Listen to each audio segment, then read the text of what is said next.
லியாஷ் குட்டிக்கு இன்றைக்கி சாப்பாடு ஊட்ட போகிறோங்க. காலையில் 8:30க்கு கோவிலில் இருக்கிற மாதிரி வர சொல்லியிருந்தாங்க. அதனால காலையில் நேரமே எழுந்திரிச்சு ரெடி ஆகிட்டு கிளம்பியாச்சுங்க. திருப்பூர் ரயில்வே ஸ்டேஷன் ஒட்டி இருக்கிற ஐயப்பன் கோயிலில் தாங்க தம்பிக்கு சாப்பாடு ஊட்டியிருந்தோம். ஜூன் 20 பார்த்தீங்கன்னா பெங்களூர் கிளம்பலாம் அப்படின்னு சொல்லி பிளான் பண்ணியிருக்கோங்க. ஆல்ரெடி ட்ரெயின் டிக்கெட்ஸ் எல்லாமே புக் பண்ணிட்டோம். அங்கே கிளம்புறதுக்கு முன்னாடி என்னென்ன ஒர்க்கெல்லாம் பெண்டிங்கில் இருக்கோ அது எல்லாத்தையுமே முடிச்சுட்டு கிளம்பிக்கலாம் அப்படின்னு தாங்க இருக்கோம். அதில் இந்த சாப்பாடு ஊட்டுறதும் ஒன்றுங்க.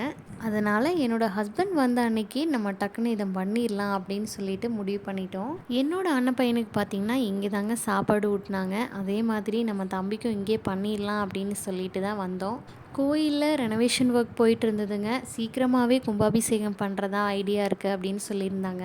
அதனால் எந்த கர்ப்ப கிரகத்துலேயும் பார்த்திங்கன்னா சிலைகள் எதுவுமே இல்லைங்க. ஐயப்பன் சிலையே பார்த்திங்கன்னா தனியாக தான் வச்சுருந்தாங்க. கரெக்டாக லியாஷ் குட்டி தூங்குகிற டைமில் நம்ம எடுத்துகிட்டு வந்து இதெல்லாம் பண்ணதுனால அவர் வீடு வர வரைக்கும் சினுங்கிட்டும் அழுதுகிட்டே இருந்தாருங்க. வீட்டுக்கு வந்தோடனே பயங்கரமாக தூங்க ஆரம்பிச்சிட்டாருங்க.